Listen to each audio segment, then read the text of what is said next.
Hi, this is Lisa from Nashville on the Rocks, and in this very first episode, we talk with the uber-talented, badass rock singer, Sarina Joi Crowe.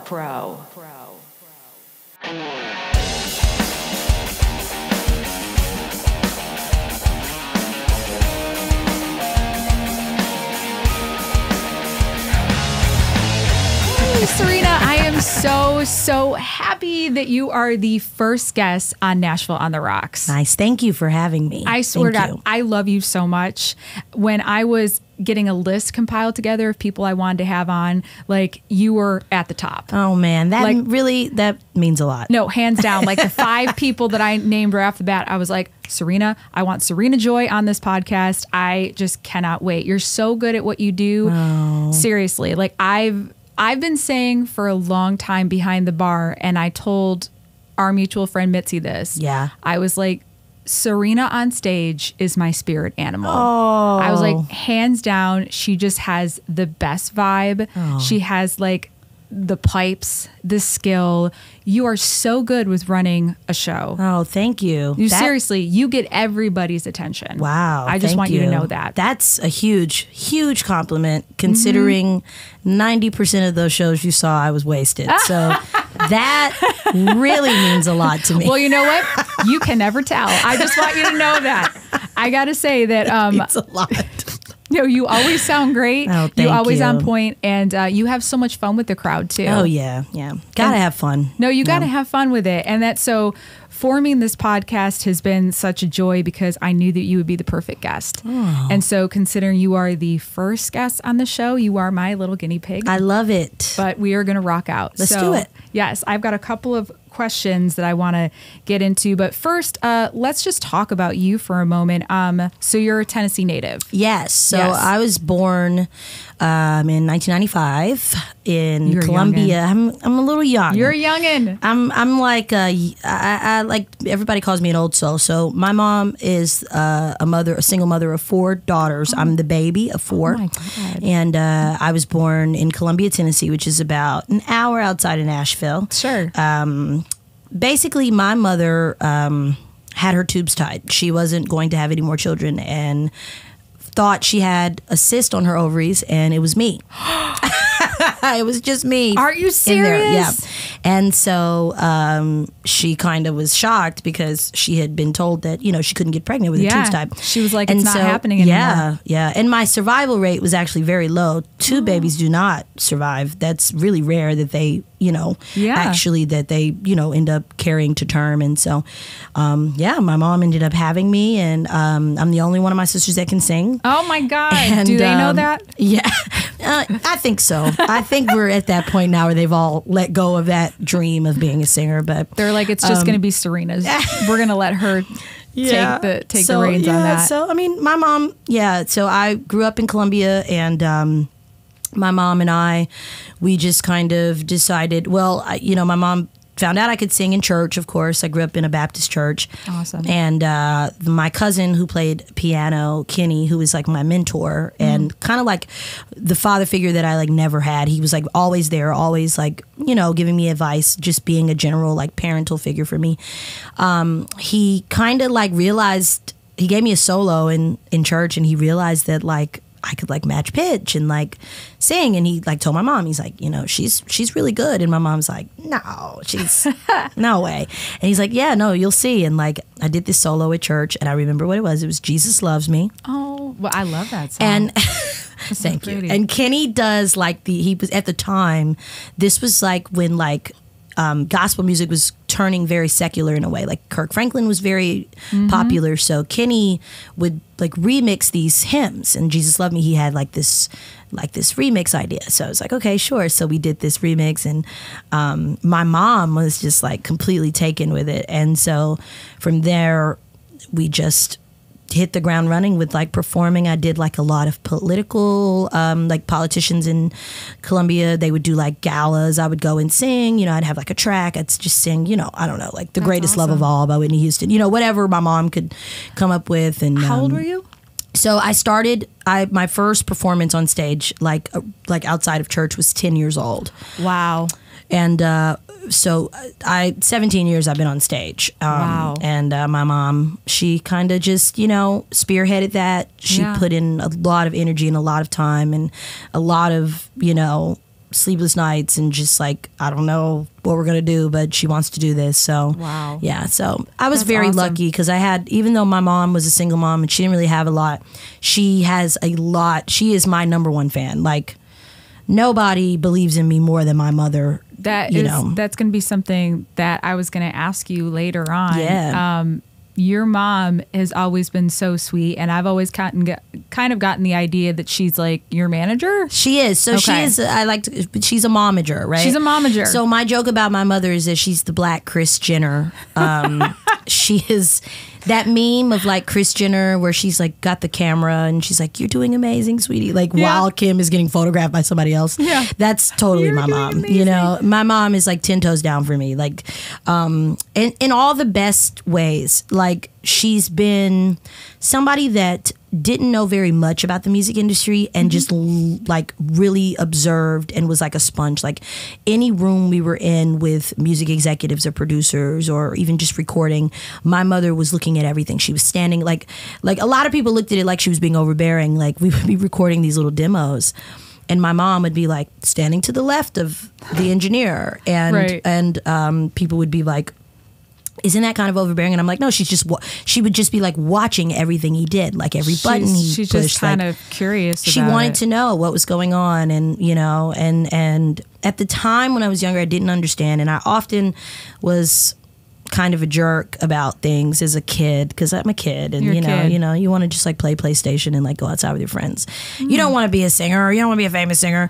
And my mom, you don't want to take the time to do everything that needs to be done in order to grind. Yeah. Especially in this industry. Well, and my mom was a hustler. I mean, she was a single mom. She worked 2 jobs. She understood that from the jump. And she also really easily and quickly realized that the music industry was not a safe place for a child. Yeah. So she was very overprotective of me just to keep me from derailing early. And so I'm forever grateful for that because at the time I might not have understood or I might not have liked it, but as an adult, I look back and I'm like, oh my God, where would I have been without my mom? Like I would have been a mess. I think that's super smart because it's like you hear just shitty stories happening and then, you're kind of thinking, is anybody there for like kids or teenagers? Oh my gosh, yeah. Or is everybody just kind of sucked into everything? Yeah. So it's kind of cool that your mom was there to like protect you. Like she wanted to make sure that your dreams were happening, but then she really wanted to make sure that you were okay. Oh yeah. My mom, she is my momager, my best friend, my number one fan. She's and I go to her and we don't always agree. I mean, we butt heads all the time about the direction of what I need to be going in and, or why don't you play here or why don't you do this? And sometimes I'm like, no. And she's like, well, I don't understand. And we butt heads. But it's just like, it's no different than a regular artist and their manager butting. Yeah. It's the same concept. It's just she's my mom. So do you think as you've gotten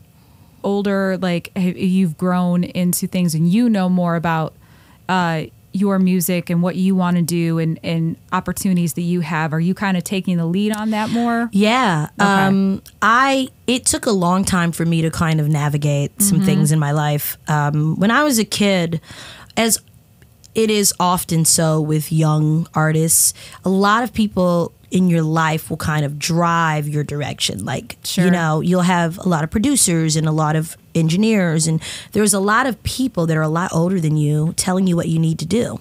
And so for a long time, you get like really used to just like going where people tell you, going and doing whatever anybody tells you to. And then you reach this point where you're like, what do I want to do? Like, what is it that I want to do?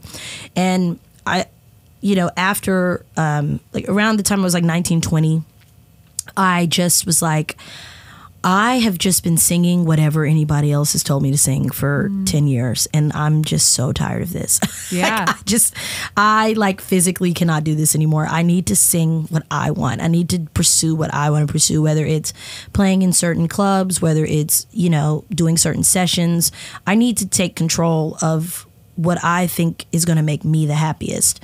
So like just coming into who you are and like your own. Yeah. And that was kind of like, rock and roll had always been there. I had always really loved rock music. I kept going back to rock songs. And my mom kind of didn't understand. I mean, she likes rock and roll, and she knew a lot of the songs that I liked and a lot of the artists, but she never quite understood what drew me to it. And then, you know, once I started singing more and performing more in Nashville, my voice started to take on this like sound, and I was like, oh, I was always meant to sing rock and roll. Like I was kind of always, my voice was always like primed to do that. I just needed to like lean into it. So we kind of, Nashville is what really brought out that person in me that like, oh, I'm going to be a rock artist. Like that is what I'm going to do. So that's so cool, because like the first time, because you had been playing at Acme for a couple years, like when I worked there, and like that's why I know that you can. I speak firsthand, and why I know that you can hold a crowd, because I get to watch all these bands, and you know, it's not like I'm just watching the bands because I'm mixing drinks and talking to people back there, but there are so many times where it's like you just stop and just look up, and I'm like, yep, that's Sarina just working the crowd, like so it's like I could see it like wholeheartedly. And I can't remember when this was, and I can't even honestly remember if it was a night that I was working or if I was there, maybe I had gotten off of work or something, but you were singing this song, and I may have been drinking tequila, so I probably was off of work, but it was either a Led Zeppelin or an AC/DC song, and I was like, holy shit. Oh, it was shit. Absolutely Led Zeppelin. I was like mind blown, and that's when I immediately texted our mutual friend Mitzi, and I was like, Sarina is my fucking spirit animal. I was like, oh my God. I was like, she just destroyed that song. And I don't see too many people, for one, try to attempt Led Zeppelin. And two, many women try to attempt Led Zeppelin. So like, but you just crushed it. And I remember, I think you had braids at the time. Oh yeah. You like dipped back and your hair was like touching into the ground. And it just looked so epic and amazing. And I was thank you. That was the first time that I had heard that side of you before, because I remember you singing like Demi Lovato. Oh yeah. I mean, and I love Demi Lovato. Oh, I mean, like honestly, there's the path to rock and roll for me went through so many other genres. Like I started off singing, I've always sung all genres. I've never Paramore. Yeah, you sang a lot of Paramore. I love. I'm a huge Paramore fan. Like it is sickening how much I love Paramore. But well, I mean, I mean, my mom started me off doing. You know, I started off with Whitney Houston and. You know, and then it was like, okay. And it wasn't like my mom was saying, like, you need to be this kind of artist. She was just saying, like, these are songs that you need to know. Like, these are iconic songs. I Want to Dance with Somebody is an iconic song, you know. And then I'd learn that one. And she'd say, okay, now you need to learn Wind Beneath My Wings by Bette Midler. I'd be like, why am I learning this? And she'd be like, oh, these are songs that you just need to know. And, like, so my voice was molded because I was shown different genres. I was able to form and teach myself how to properly use my voice because I just liked everything. I loved how everything sounded. So yeah, cool. Some of those nights at Acme, you know, I was doing, you know, like Earth, Wind, and Fire and, you know, Demi Lovato, you know, and some other pop stuff, Ariana Grande. And then, you know, then it would be like... all sounded amazing. Thank you. It totally did. And then there would just be like one moment where I'd be like, okay, can I sing rock and roll for you guys? And people would be like, yeah.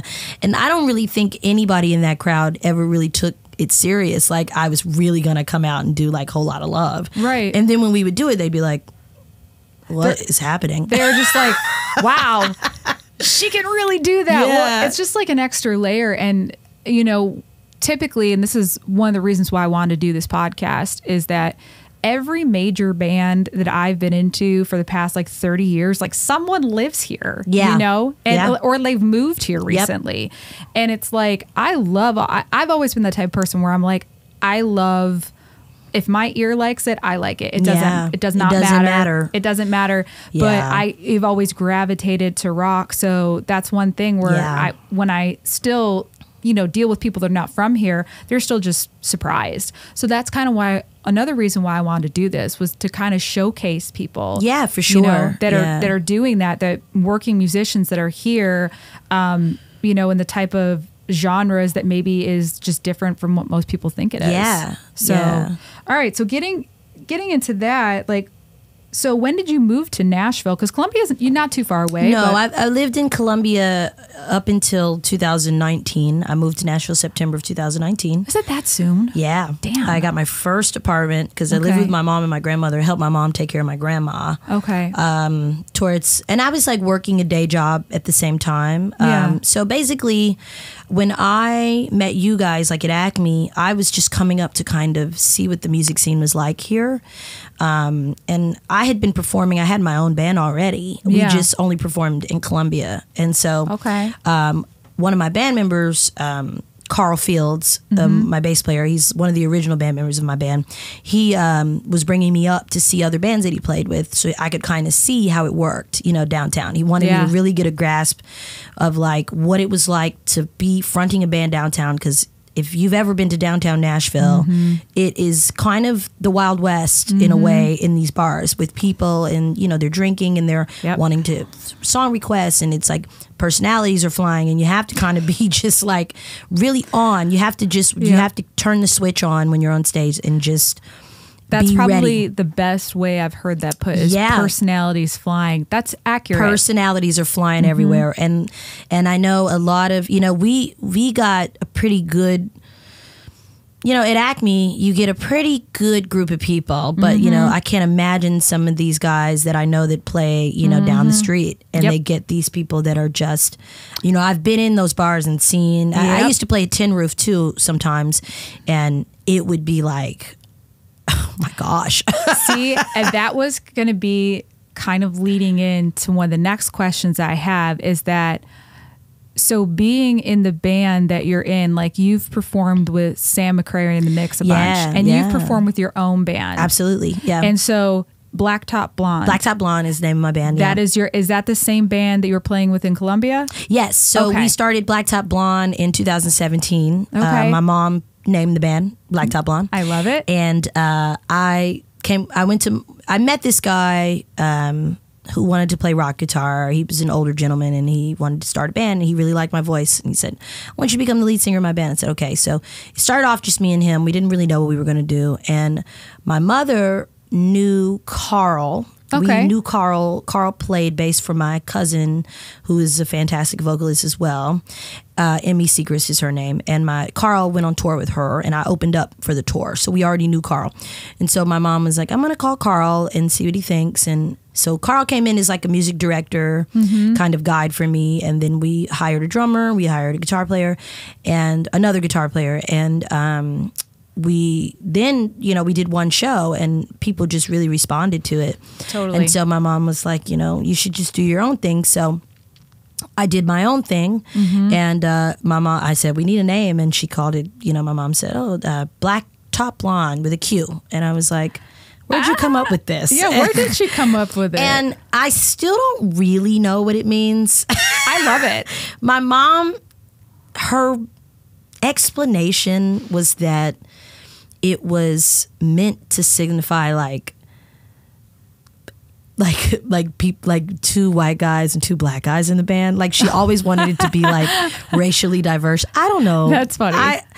You know my mother. She's really a firecracker and all the best. She's strong-willed. So I like the name. I think it rolled off the tongue. So we went with Blaque Top Blonde. But I always, my introduction, I say, my name is Sarina Joi and this is Blaque Top Blonde, because I wanted Blaque Top Blonde to have its own identity outside of me. Sure. That was always my goal, because That's if cool. I was ever doing anything differently or doing, like there are times when I don't front the band, but somebody else comes in and fronts the band. So Blaque Top Blonde is still BTB, But they're like an individual. Yeah, they're an individual entity. So, so when I get on stage, I say, this is Sarina, my name is Sarina Joi and this is Blaque Top Blonde.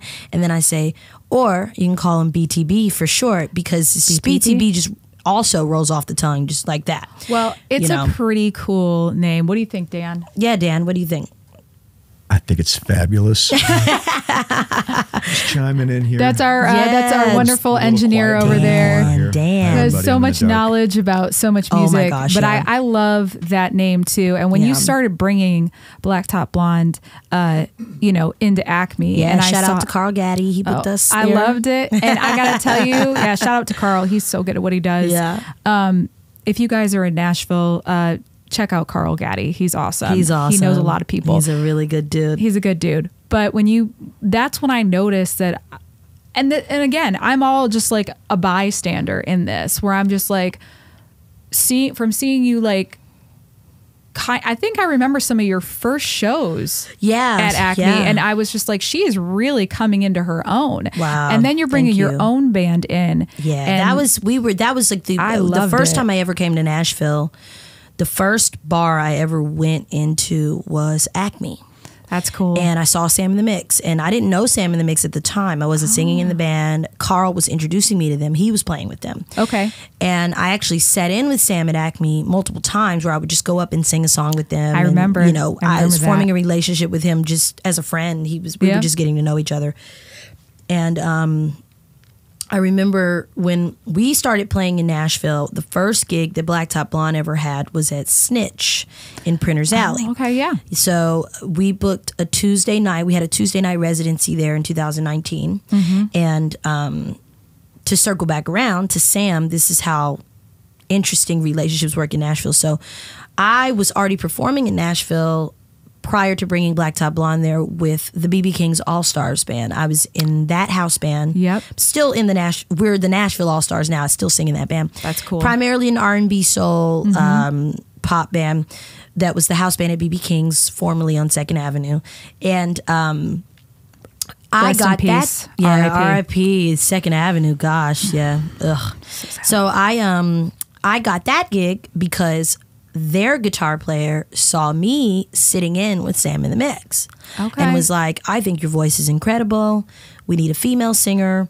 So I was doing like 3 days a week at BB King's, where I was, just going down there. That's also awesome. A gig that completely transformed my voice, helped me find myself.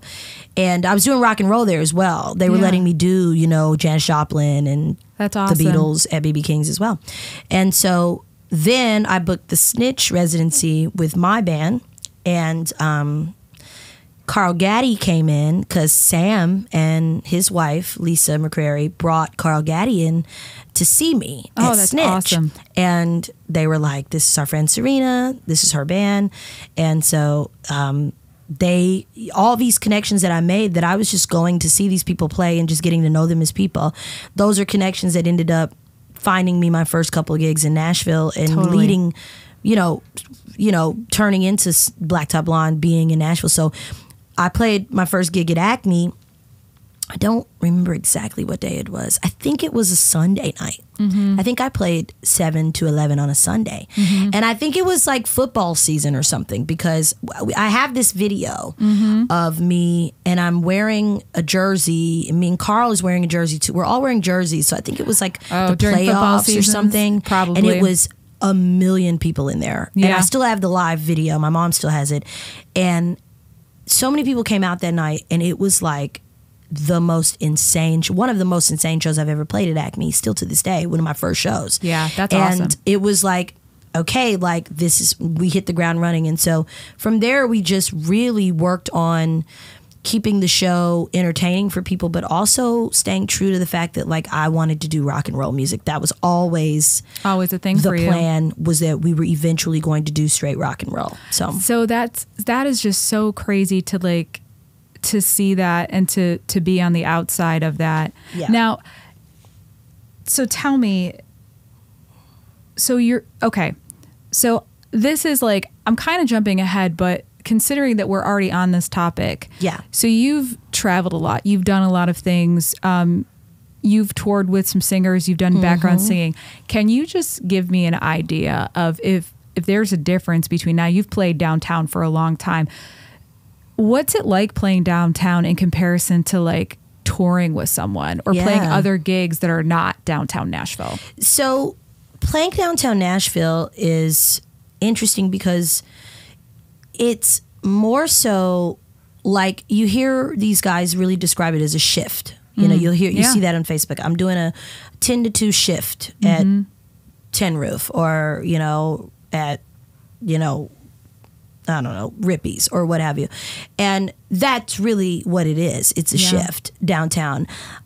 You're going in, and your ultimate goal, besides entertaining people and hopefully having a good time, is to make the most amount of money you can, you know, tip-wise mostly. Yeah. And, you know, at Acme, it's a little different because, you know, it's not, Acme is not necessarily formulated the same way that lower Broadway bars are. So Acme was always more fun as a Broadway gig. It was always, to me, the most fun I've ever had, because it never felt like I was in this like desperate, not to say these guys are desperate, but I mean, this is their livelihoods. No, they have to pay their bills this way. And that's the thing, is that they have to, I will say that it's true, because like the whole tipping thing is like huge down there. Huge. And I always felt like when you play at Acme, you get more of a chance to just kind of do your thing on stage. You do. Of course you always want to make money. You always want people to tip you. But it always felt to me at Acme like I was doing a show. I never felt like I was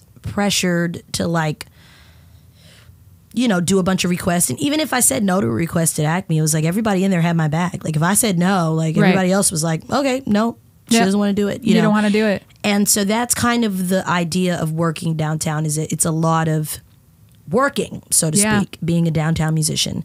That's a good way to put it. You know, it's like, it's more of the business side of it. It is. Than maybe more of the like creative side, or just like, so when you're out like touring or doing background vocals for someone, and you're going to California, you're going to New York, like, you know, is it more just like playing a show then? Yeah, well, I mean, because you're supporting someone with their own original music, and you are a part of their story as an artist. So versus doing a cover show, you know, you could obviously you put your originals in your cover shows, and you go out and play your originals, you know, it's the same thing. Yeah. When you go on tour with an artist, it is still work. You're very much so clocking in, but it's a different kind of work because you're a part of someone's journey. I always say that. Like, the reward for me is not, I mean, getting paid lots of money to go on tour, if you can, is anybody's dream. But being a part of someone's story as an artist, being able to be that added thing to their whatever they're putting out, is the difference. It's like you're contributing to something that's like being consumed by the public in a way that like cover shows are not. Like, everybody knows I can sing Natural Woman by Aretha Franklin. Like, I can sing that 4 times a week, and it could be great every single time, and people could be moved by it every single time, but it's never gonna be the same as putting out an original song, or being on someone's original song, or being a part of someone's original music journey, because you're literally contributing to their art. You're putting more art out there. You're allowing yourself to be a part of their superstar story, you know? And it's like, that to me is more fun, can be more fun in a way, because it's like, wow, this is like it. This is like what you dream of doing, you know? It's like, I would think that's everybody's ultimate goal, as much as it is to like perform, and like everybody loves performing, you know? For sure.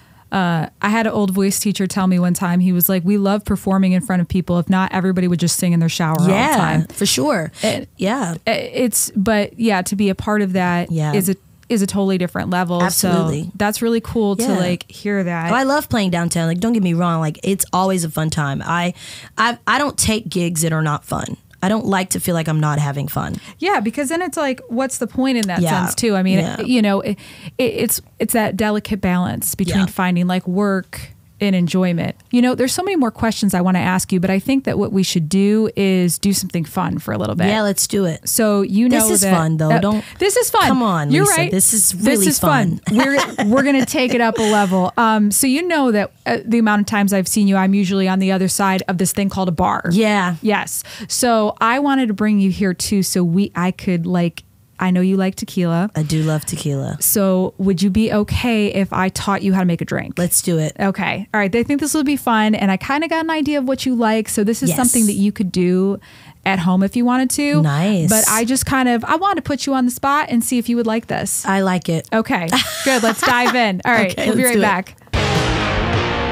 Excited? Yeah. Okay. So as we do this, I'm going to walk you through how to do this really quickly. Okay. So I watch a lot of Bar Rescue, so. I love it. Okay. So tequila. If you could hand me tequila. Okay.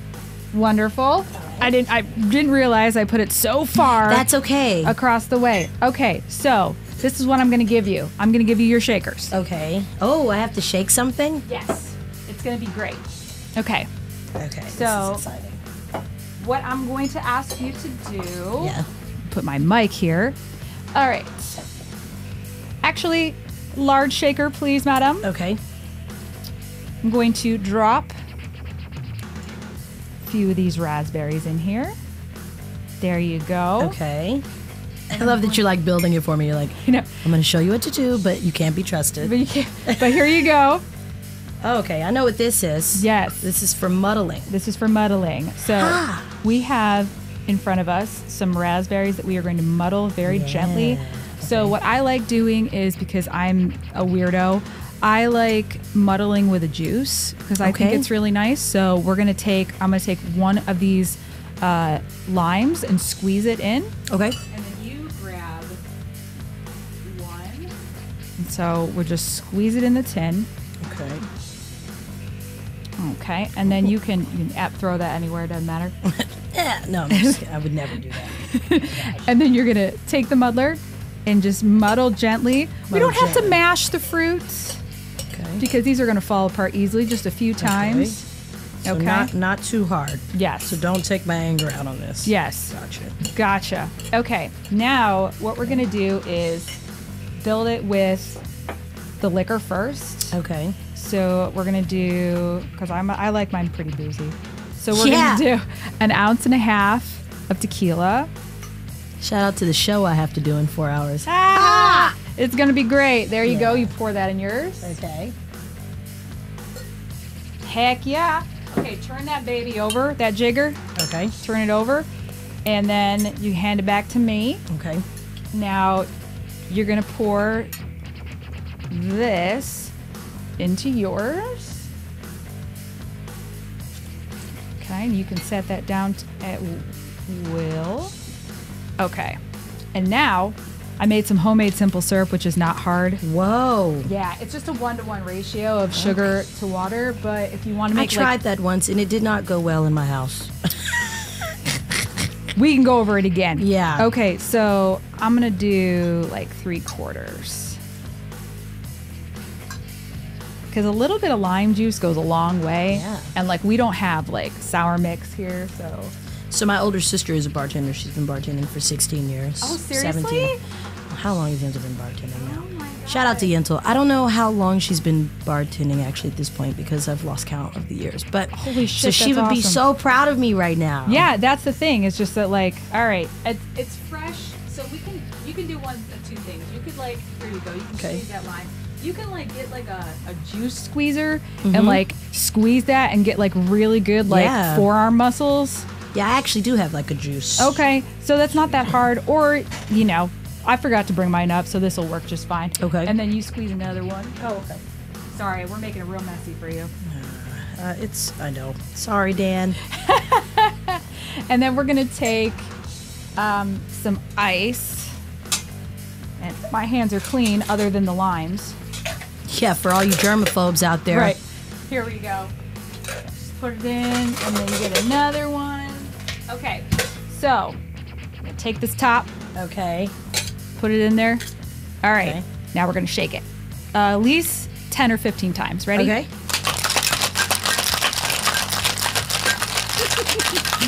This is like an episode of Bar Rescue. I love it. Yes. All right. Okay, so this is a tricky part. Don't you have to like... Yes. That should work out pretty well.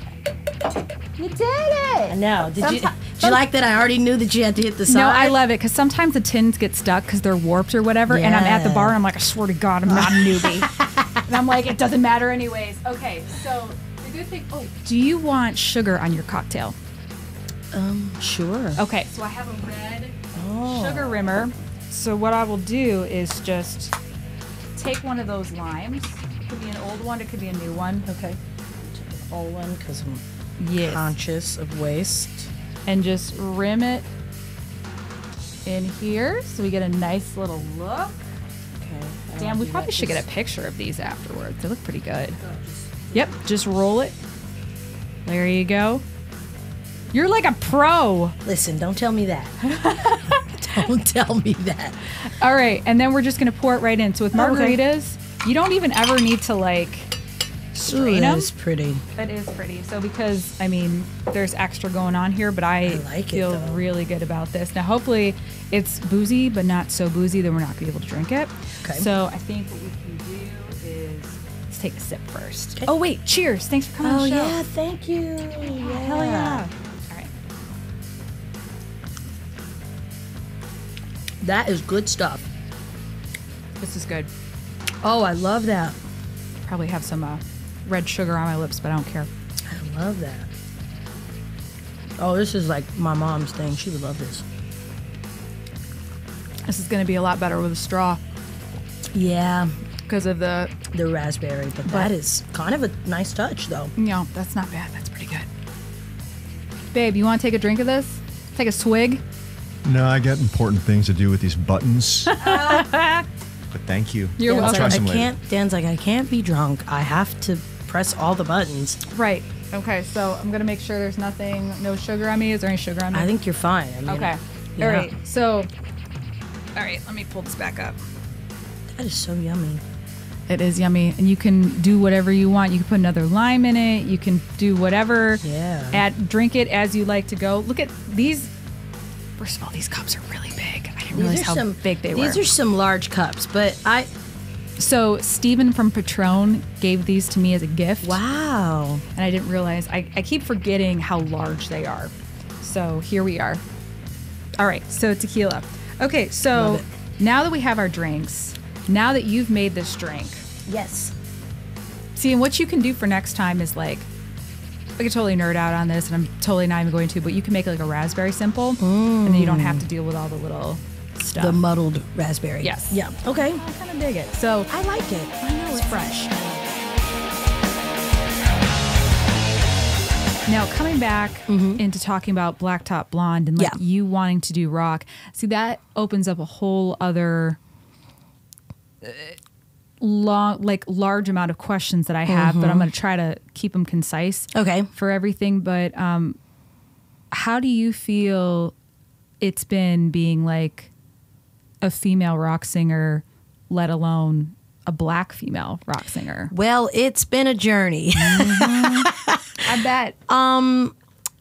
Yeah, it's been fucking wild. If I could just, it's been a lot because at every point in my music career as a Black artist, I have faced racism at every single turn. There hasn't been one part of my career where I have not experienced some form, whether it's micro, or major in-your-face racism. And choosing to do a genre that very few Black people have been able to occupy space in over time is a bold choice. I mean, my mom, kind of ridiculous considering where rock comes from in the first place. I know. The root of all music, and this is going to be a bold statement that people will probably not like, but the root of all, if not most, is gospel. Mm-hmm. Gospel music, slave music, is the root of so much music. Yeah. If not all music. Totally. And I know there will be some assholes that'll be like, that isn't true. That's fine. Yeah. Argue with your mom. Right. With your mom. Argue with your mom. But, rock and roll singers. So if you look at, Steve, I actually made a joke on stage last night about how I was told at one point to sing something less churchy. I was doing an audition and I sang like Somewhere Over the Rainbow. And the guy was like, yeah, I like your voice, but can you sing something less churchy? Which in case you're wondering, a white person telling a black person to sing something less churchy is kind of racist. Yeah. Just want to put that out there. It just has like... It's giving very micro-aggressive. Yeah, and it's one of those things where it just comes out wrong to say. Yeah. So you're like, even if you're a dumbass and you're not fully aware of it, you're like, does that give you good vibes or heebie-jeebie vibes? Like, just think before you speak. Why would you say that? Yeah, so... I ended up singing Love and Touch and Squeezing by Journey, which was the first Journey song I ever heard. Oh, awesome. And it's still in my set to this day, Love and Touch and Squeezing. And I was talking about it. I had just sang it last night, and I was telling the crowd the story about that. And one of the guys in the crowd said, that's so funny because Love and Touch and Squeezing sounds like a church song. And it does. It's got gospel piano. The intro of that song is just like really blue. It's actually a kind of a blues song. It's like, it's really Steve Perry singing blues. Yeah. And Steve Perry is hands down one of the greatest rock frontmen of all time. His voice is... I think we agree with that, right, Dan? Yeah. I mean... Absolutely. When you look at a male rock frontman, Steve Perry's going to come to the front of your mind right away because his voice was insane. The things he could do with his voice. Heavily influenced by gospel, the way he's singing. If you even want to take it a step further, we all know the story of Elvis. We all know that Elvis went to black churches and sat in the back and listened to them sing and listened to them play. And that was heavily, that heavily influenced his style. Sure. I mean, and obviously we know the story of Hound Dog. We know that it was traditionally a song done by Big Mama Thornton, and he took it and it was a '1 hit. And it happened a lot with Elvis. And happened a lot with a lot of white artists back in the day. And so back to, just to say, like, the root of rock music is gospel. So my roots are gospel. I grew up singing in church. So you would think it wouldn't be a hard transition for people to accept a black woman with a very soulful voice singing rock and roll. Absolutely. And yet... here we are. And yet, there has only ever been one rock and roll black female superstar, and that was the late Tina Turner. And even she was told that she would not sell records as a rock singer. Like talking about this right now. I love Tina Turner. Which God rest her soul, that was a hard loss for me because she was the epitome of everything I'm trying to do. I mean, a lot of people I've seen a lot of people post about Tina Turner and her survival, in life. She survived so much trauma, so much abuse, so much ridiculous. Like, she lived a horrible life. She said herself, I lived a horrible life. Horrible. But the story that people need to focus on, and the HBO documentary that's out of her is one of the best things to ever watch on her because it really talks about her transition into doing rock and roll. Yeah. And her manager at the time, there's a scene where it's like a recording of him saying that, or maybe it was her, I can't quite remember. It's been a while since I watched it, but he or she is saying that like the radio jockey was like, nobody wants to hear a 43-year-old, I'm going to say black woman on camera, but that's not the word he used, sing rock and roll. Nobody wants to hear that. He told her manager, nobody wants to hear that. And it is like when I saw that scene in the documentary, I wasn't surprised in the slightest. Yeah. But I was just kind of like, that is just so ridiculous because why?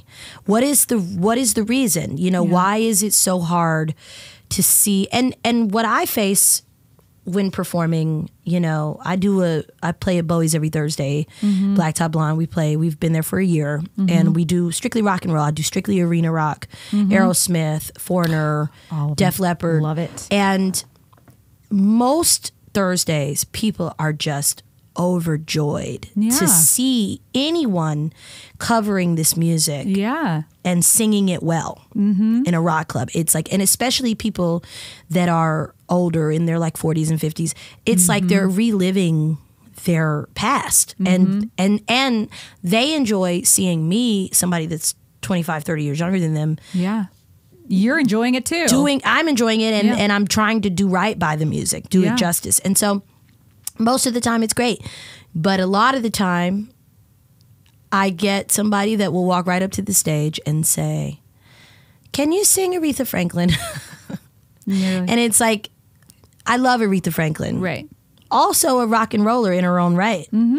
But it's not what you're doing for the night. Why do you know, and one day I said this on the microphone because, I mean, like, my mom will tell you, I don't give a fuck. I will say anything on the mic. Our mutual friend, Ping Rose, his joke is that, like, he'll say stuff, he's like, but you really go for it.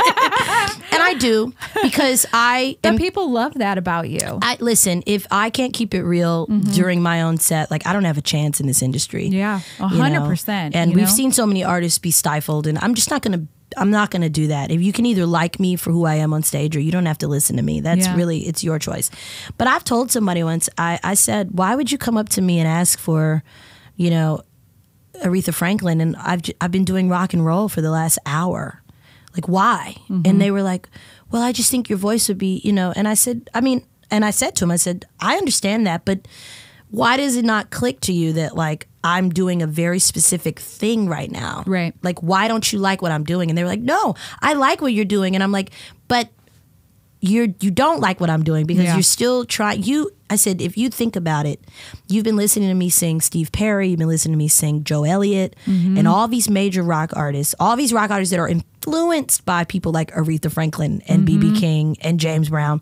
You already know I can sing that stuff. Right. So asking me to do Aretha Franklin is really only just satisfying the part of your body that wants to see a black girl singing black music. Yeah. And that, I just will not tolerate that, because that to me is just ignorance at its finest. Like, well, I don't care for that. And I've struggled with that in my career. From both sides of the spectrum. I have had black people walk up to me and tell me, you sing too many white people songs. So it's like, at the end of the day, you kind of got to make yourself happy with it. My mom's going to be like, oh my God. No, this is what I need to touch on with you, because I think it's so important, because we've talked about this before, is that rock and roll is predominantly male industry. Oh my gosh. So most genres are male industry. Right. So, I mean, maybe not pop, maybe, I don't know, but half, who knows? But even so, like, when I was playing in a band, like, I knew I dealt with that on a more, you know, obvious basis. So it's like, that was always in the back of my mind. So giving that extra layer, giving it also where we are in Nashville, where it's like so many genres and everything are like kind of like conversing and like bleeding onto each other, you know, and people are getting creative and doing their own thing.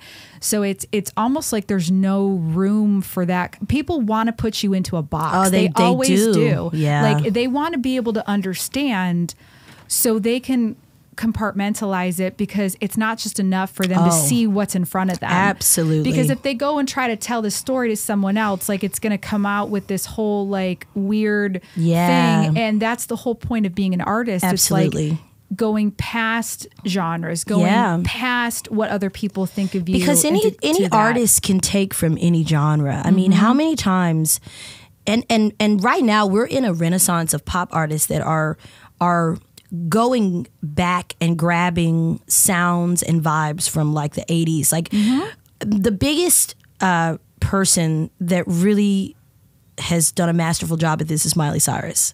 Yeah. Shout out to Miley. She's from Columbia too. Is she really? Yep. She's a Mary County girl. Haley Williams has lived in Spring Hill also. She was Mary County. She went to school in Spring Hill. She's from Mississippi. But that is so funny. But Miley, you know,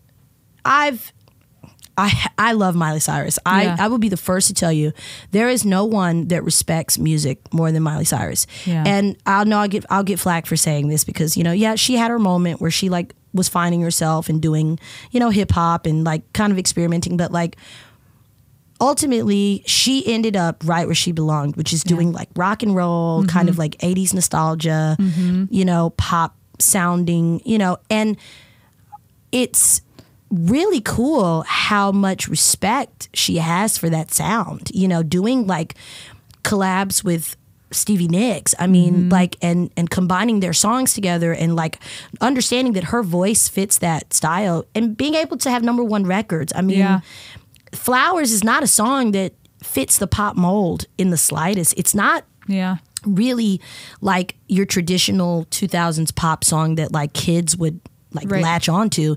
But she's done this kind of like ninja, like she's made it work, mind fuck, where she's like, I'm gonna do this sound is so like old school, but I'm gonna bring it back, and we're gonna get people back involved in this kind of music, and like that is so cool to me because it's like people need to know that like rock and roll is not dead, and you can still do it, you can still be famous, you can still be a big top selling artist, and for me, you know, as a black rock singer, I have accepted that it is going to be very hard to convince people to. One of the reasons I've struggled with original music for so long is just because it took me so long to just like say, oh, I'm going to do rock and roll. Yeah. And also to convince people that it'll work. Yeah. It has taken me this long to convince at every turn when I've worked on original music, I've had a producer say, that's not going to work. You should do this instead. Right. Why don't you just do R&B? It'll be so much easier. It's like, I don't want to do the thing that's easier. I want to do the thing that I love. You want to do the thing that you love. I could sell no albums. I could sell no EPs. No one could download anything. And that's fine. But like, I'm going to do what I want to do with my voice and with my vocals. So no, and I appreciate the honesty in that. And that is what I'm trying to do with getting this podcast. Like I'm trying to like give people like a platform to where they can showcase that. Oh yeah. You know, because some of the people that, you know, I have on here, like some people are going to know who they are just by name, or some of them are going to know them by face. And some people I'm just like, maybe you don't know either one by face or name, but you should know them. Yeah. And that's kind of what it needs to be. There's so much good talent here, like beyond ridiculousness. And I love when people, for me, like the whole, like rock is, you know, sexy and raw and rebellious and rough. It's all the things. That is the most rock and roll thing you could do. Yeah. Is like just, you know, being the person that's like, I'm not who you think I am. Yeah. That is rock. Yeah. You know? Well, I've had a lot of time in my life to like accept myself as like an aggressive person. Like that's a word that's like heavily been applied to like black women all over the world. It's just something that it's like it's a label, see, man. Yeah. You know, because we are often very outspoken. We are often, you know, well, loud. sometimes if you're not, who the fuck's listening to you? Yeah, I mean, and that's something that I've had a conversation with people who are just like, well, why do you feel like you need to? And I'm like, because, man, every time in my life when I was quiet or polite, no one listened. Nobody gave a damn about what I had to say. I did so many sessions as a child. And I recently went to therapy about this in 2020 because we couldn't figure out why it was so hard for me to record music. I was at the point where I was going into studios having like anxiety attacks. I couldn't figure out why.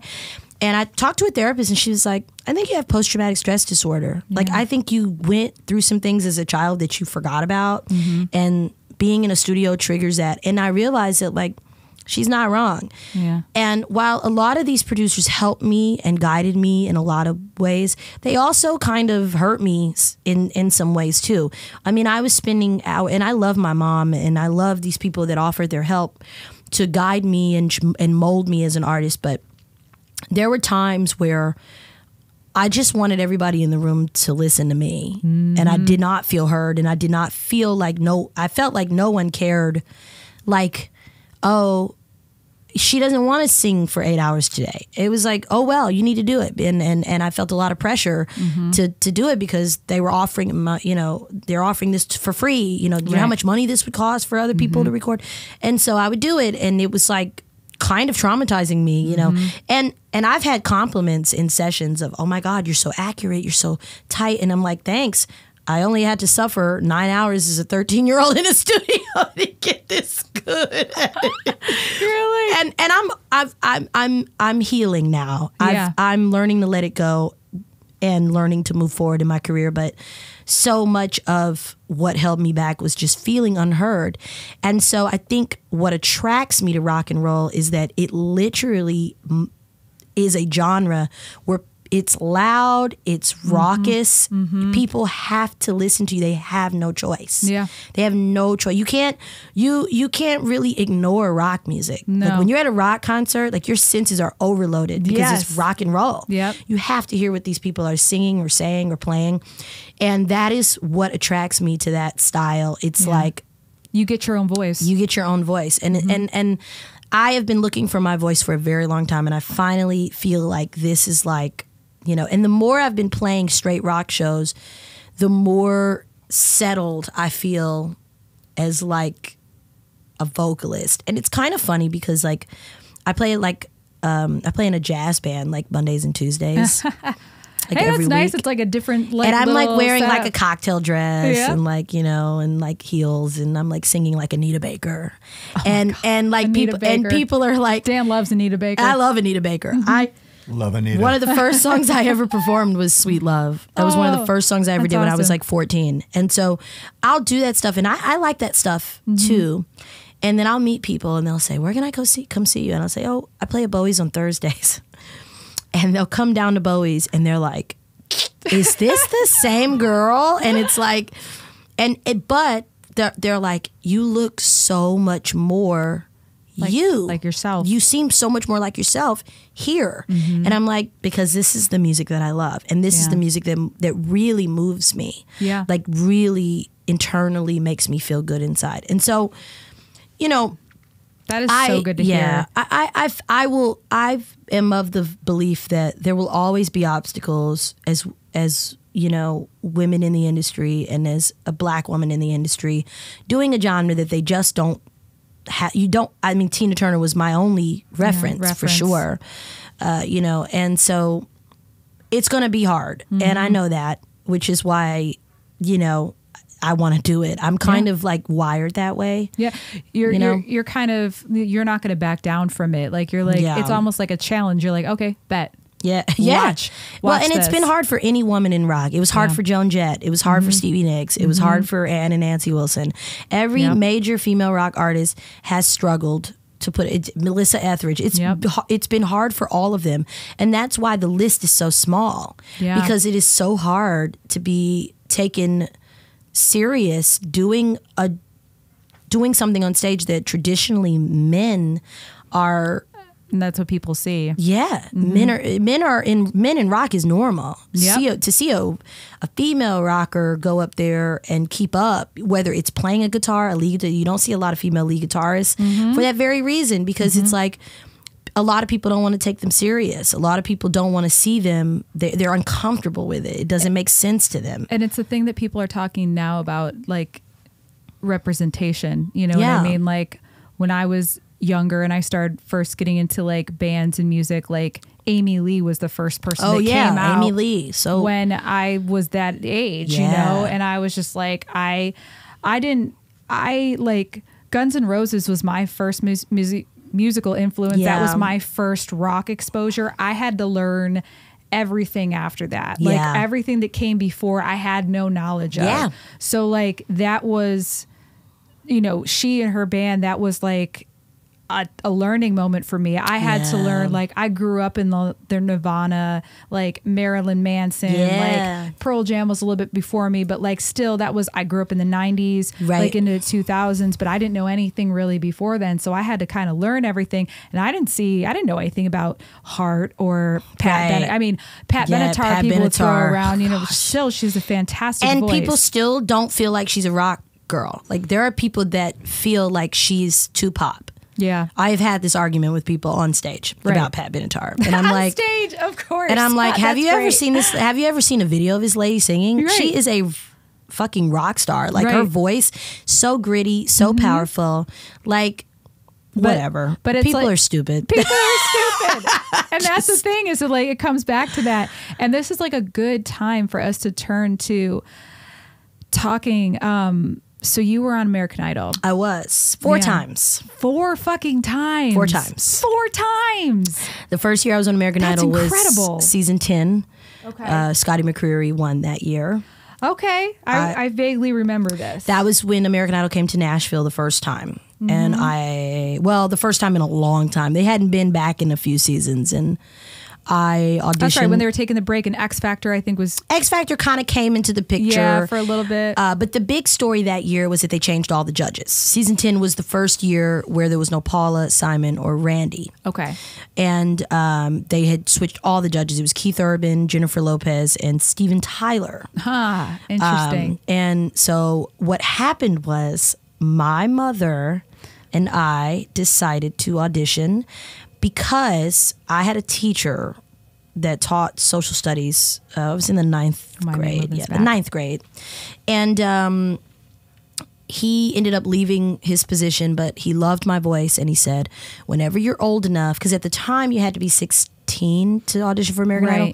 He said, whenever you're old enough, I was 14 when he told me this. He said, I want you to audition for American Idol. This is one thing I want you to do. I know you don't, I'm not really a competitive person. Like, I don't like to compete against any person, singer or otherwise, because I'm my biggest threat to myself. That's just how I feel.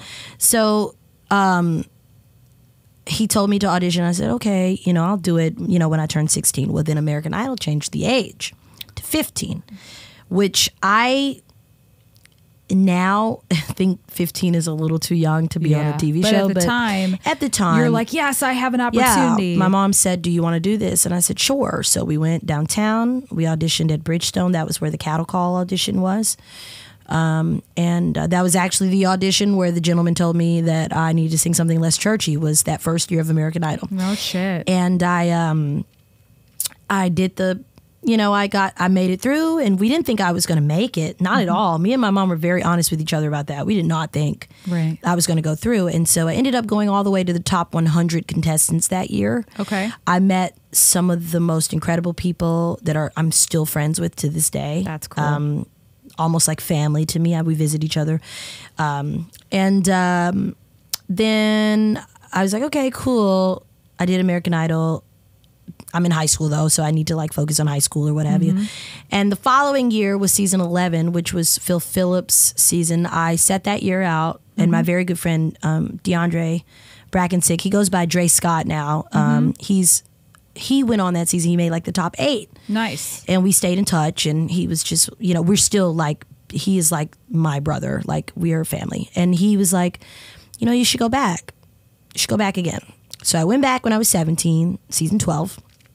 And that was the year Mariah Carey, Nicki Minaj, Keith Urban was a judge. Okay. And and I misspoke earlier. The first season that I went on, it was Randy Jackson, Jennifer Lopez, and Steven Tyler. Keith Urban wasn't on the show yet. He came on season 12. So it was him, Nicki Minaj, Mariah Carey, and Randy Jackson. And I took myself way too serious on that season. I was like, I have to make it. I have to go to the top 10. And it was just like, the thing is, TV shows are TV shows. Mm-hmm. And my mom knew that, and she had caught on to that, and I had not. So I made it to the top 60 that year. My very good friend and one of very few black female singers to win American Idol, Candace Glover, she won that season. I was very fortunate to back her up on some things she did after the show. That's I played at the Staples Center with her. Well, it's nice. The Bitcoin Arena now, whatever it's called. But it was Staples Center, which is a huge stage. Wow. She allowed me to do that with her and gave me that opportunity. That's awesome. And then I was like done. Mm-hmm. I was like, I don't want to do it again. Well, then my mom was like, let's just do it one more time. Like, you're 18. You can go. Like, I won't be there with you every step of the way. I'll come to Hollywood Week or what have you if you make it. So we went back, and they changed the judges again. And it was Jennifer Lopez again. She came back. And that was kind of the deciding factor for me because she had been so kind to me when I was 15. So I went back. And that year, I kind of just really leaned into the rock thing. I like changed my hair. I did like fringe, a lot of leather. We were just kind of like, cool. Like, this was like the beginning of me like starting to know that I wanted to do rock and roll. Sure. And I did okay. I did like, I made the top 40. And that was the closest I had ever gone to like, or the closest I'd ever gotten to being on the live show. And then we were at home one day, and now, like back then you couldn't talk about this, but like now they do this all the time. They cast for these shows. They'll look you up on YouTube, or if you have a lot of social media followers, a producer will reach out and say, we want you to audition, or blah, blah, blah, blah. Back then they didn't talk about it. But now The Voice does it, America's Got Talent does it. They all do it. Right. And so they reached a familiar producer from American Idol I knew her. You know, I had spoken to her extensively. She reached out and was like, we're coming back to Nashville. We really want you to audition for a fourth time. We really do. And I was kind of on the fence because I was just like, I don't know. I don't know if I can do this mentally again. And they were like, no, like it's going to be fine. Like we think you're so talented. So I went back. And it's a nice gesture. Yeah, for sure. And there are a lot of people that work on American Idol that are fantastic human beings that I'm Facebook friends with to this day, that are awesome and took care of the contestants the best they could. So I made the top 12 season 14, which was the last season I did on the show. And so that was kind of like, okay, cool. I can finally say I made the top 12 people in the country. And I was able to go back for the finale and perform. I got to perform with Nile Rodgers and Chic. That's and meet a whole awesome. bunch of cool people, like the Jacksons were there. That's and, cool. Michael McDonald came back for that finale, and Jamie Foxx was there. And we got to awesome. meet a lot of cool people. And Fall Out Boy was actually there, that finale too. So that was really cool. They were very nice. And so all that was cool. It led to me opening up for the Idol tour. They took the top 5 on tour, and I opened up for them at the Ryman. So I got to play a 30-minute set at the Ryman. That is awesome. Love and that I was venue. like, I love the I was Ryman. like 20. I mean, like those are opportunities you cannot even pay for at that age with little to no experience, no original music, no anything. And so I'm eternally grateful to American Idol for that, because that exposure, you know, if you get it and you're ready for it, you can really catapult yourself. Sure. But not everybody is in a position to do that. Right. And I think that's the part of American Idol that I get frustrated with, is that a lot of it is television first, talent second, or contestant second. So a lot of people fall through the cracks. And not only that, but American Idol's fan base is heavily rooted in like country music. Like the people that vote for these shows love country singers, and they love male white singers that play guitars. They don't, I mean, in American Idol's in its like 21st season now. Yeah. And in 20 something years, only like 8 black girls have won. Yeah, and I that's think just only crazy. like 10 black people have won. Right. Like that's barely even half. Like, and I think recently the number went up a little bit, but it's like, it's, you know, I mean, I will say that I was one of these people when American Idol came out. I was like, there's no way this is going to stay around. There's no way. I can't believe it's still here. And I mean, I'm kind of like that with all reality TV. I was like, there's no way someone's going to watch this forever.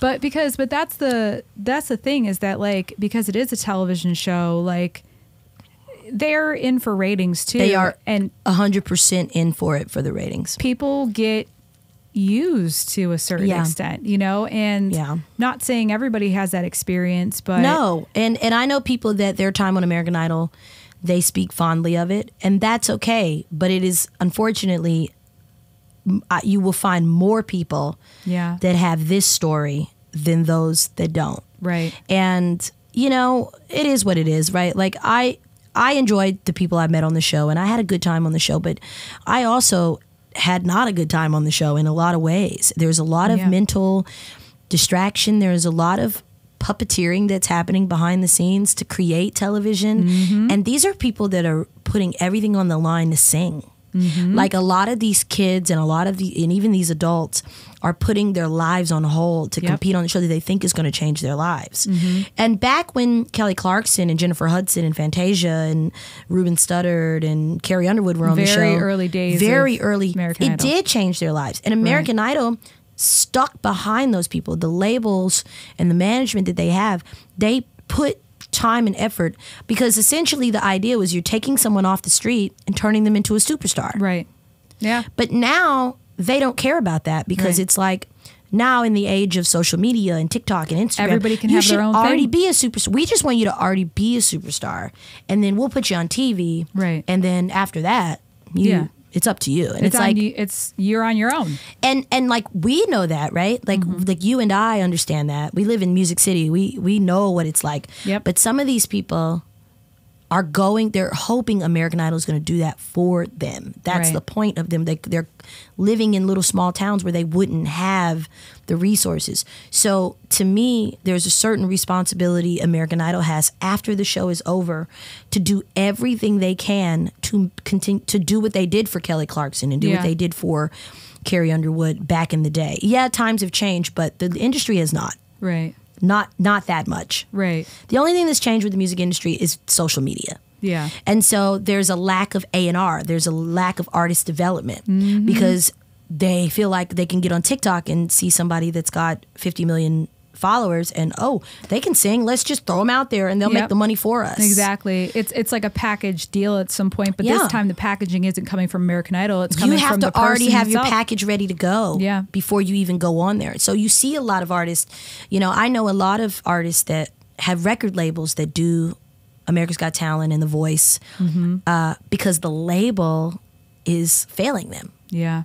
So the label suggests going on a TV show so that they don't have to do the work. So then when they're on there, they can just get more exposure and then do the label's job. Yeah. That's not always the case, but at times that has been the case. I think for, some people that I've seen on the show, and you find out, they're signed to blah, blah, blah, blah, blah. And it's like, and it works out for them, but it's also like, when did we stop caring about like investing in the artist from top to bottom? Like, let's put all of our money into, if you really believe in a singer, you should be throwing your entire weight behind them. What is your proudest achievement? My proudest achievement. That's, okay. Let me think. This would make a really good blended drink.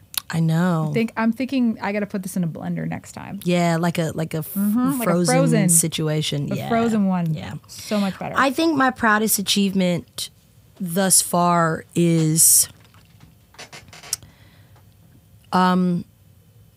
fronting a band as long as I have in Nashville as a Black female front person. Hell yeah. There are very few of us. Downtown or really in Nashville at all, fronting their own project, whether it's a cover project or original project, and getting gigs and playing out. And so I had a lot of people that did not think I could do that and still do it. And there have been a lot of days that I wanted to quit doing it because it was too hard. I'm glad you didn't. Yeah. So that's Blaque Top Blonde is my proudest achievement because it is my baby. It's me and my mom's baby, really. And we have absolutely been through, I went from paying them out of my pocket every show to being able to book gigs where we got, compensated fairly, and I was able to actually make money and sing in my own band, and I still enjoy singing with other bands, but there's really nothing like doing your own project. Totally. Whether it's cover or original, and that's probably the biggest thing, the thing that I'm most proud of, and then right behind that would just be like, it would be just like pursuing background singing as like a career, because I think there's this myth that if you sing background, you can't be a front person anymore.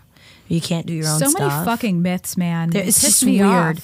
It's so weird. And I've been blessed to back up some incredible artists like my friend Candace Glover, and the artist that I tour with, Wynn Starks, is amazing vocalist, incredible singer, just oh my God, just one of the best voices I've ever heard. And awesome. He has just been a joy to work with, and his team is a joy to work with. One of the few artists that I've ever worked with a team that everybody on the team was just super duper duper nice and super genuine. Really, really loved, really loves him, loves the people around him. So I've been very blessed. So that's like the second achievement behind having my own band, is just like having the courage to like take these other jobs and like turn them into big moments for myself. I mean, I got to play the Troubadour with Wynn. That's you know, awesome. we opened for Delta Ray, an incredible band, by the way. Right. We love them. They're so cool. And I got to, and they invited me on stage to do The Chain by Fleetwood Mac, because I'm a huge Fleetwood Mac fan. That's awesome. That's incredible. And I got to sing The Chain at the Troubadour. Like, like that's hell? Like and when it was happening, I kind of like wasn't even conscious that it was happening. I was just like la la la, you know, I was just like having a blast or whatever. And then like a week later I was like, oh my God, I sang at the Troubadour. Yeah, and it just kind of sits in with you. I think that's just such a cool opportunity you got to do, and I'm just really glad that you're out there doing it. Like it's very inspirational to me, and you give me good music to listen to and good shows, and they're fun, and I appreciate that. And I really appreciate you coming on this show today to talk about it. Like, this has been such an incredible honor. I feel like I've gotten an opportunity to like get to know you more. Yeah, for sure. Despite like, and like I said, it was always like kind of like knowing you enough, but then knowing you on stage and seeing you like kind of grow into that. And then I was like, that's one of the reasons I was so excited to do this show. I was like, I really get to like kind of pick her brain. Yeah, and kind of for like sure. figure out what's important to you. And I just want you to tell people like, where can they listen to your music, and what gigs do you have coming up? Something that you want people to know about. So we're working on a original EP this year. Me and my boyfriend Matt. Shout out to Matt. Matt's great. Matt's great. He's often plays lead guitar for me as well. And so this is the year that we really sat down and decided to really lean into the rock project. So we're working on that currently. That should be, hopefully, is going to come out by the end of the year. Awesome. And then I often am on the road with Wynn Starks. Okay. Who is an incredible artist. He's from Minneapolis, but he lives here in Nashville. So he's working on a second record, and I think there's talk of me being a part of that. We're still figuring that out. Awesome. But I tour with him. We will be at Pride in Nashville performing on June 24th. So that's cool. And then as far as Blaque Top Blonde, we're every Thursday at Bowie's from 5 to 8:30. We do just a 3-hour set, Arena Rock. It's cover stuff, but you know, that's the best time to see really what I'm trying to do. And Bowie's is such a cool rock Bowie's club. is, and you know, for anyone that's looking for a place to go that's a rock and roll bar is Bowie's. It's a really cool club, and we're gonna check that out, right, Dan? Yeah, go Absolutely. to Bowie's, please. It's on 3rd Avenue. It's right towards like you're going up to the Capitol. It's right around the corner from Printer's Alley. So please go to Bowie's on 3rd Avenue. Very cool club, and cool owners. Love Michelle, really dope person to work with. I've loved it every time I've gone in there. It's like so chill. It's such a vibe, yeah. So are your socials? Facebook, Instagram? Yeah, everything is at Sarina Joi. So my name is spelled Sarinajoi. I'm sure it'll be on the title of this video. Yes. But yeah, Hell so everything's at Sarina Joi. And if you see me around town, you see Blaque Top Blonde, come talk to me. Let me know what you think. You know, I promise I'm not an asshole. No, she's not an asshole. She's amazing. Come up You're and talk to amazing. me. I'm a little bit of an asshole on stage, but other than that, I'm pretty cool. You're the best. You put on great shows. Well, here, let's do this. I'm going to do a little clink to you. Thank you so much for coming out. Thank you for having me. And I actually have a little gift for you. Oh. You get the rest of that bottle of the Espolon. Oh, well, that is a gift. Yes. That bottle of tequila is really important. That is for you. And maybe I'll make a blended one of these next time. We got to do a frosé situation. Oh my with God, this. that'd be a great tequila frosé. Tequila frosé. All right. Yeah. Well, cheers, girl. Thank you so much. Thank you. I love you. I love you too. All right, bye.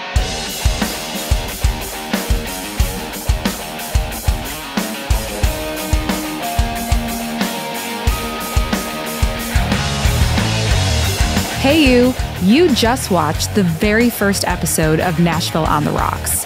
And if you want to get to know the faces behind Nashville's kick-ass rock music scene, please hit the subscribe button. And I'll see you next time.